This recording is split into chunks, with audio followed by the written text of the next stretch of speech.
سلام و درود خدمت عزیزانی که در عرصه صافکاری وارد شدن. این کلیپ آموزشی برای اون عزیزانی است که تجربه بشه و تجربه آنها خدای نکرده جسارت و او اساتیدهایی که سابقه کاری ندارن نباشه.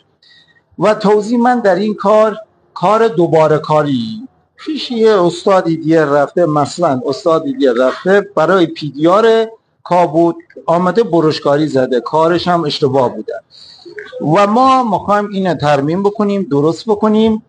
و موضوع اصلی ما در این کار چرا این چوبا را از این طرف و از این طرف ما این چوبا را چسب زدیم و چرا چوب وسطی در اینجا قرار دادیم. دلیلش هم واضح است. در اینی که ما جوشکاری انجام میدیم این ورق بر میگرده رو به داخل. برای اینکه این ورق بر نگرده سر جای خودش، تنظیماتش ویسه و تنظیماتش به هم نخوره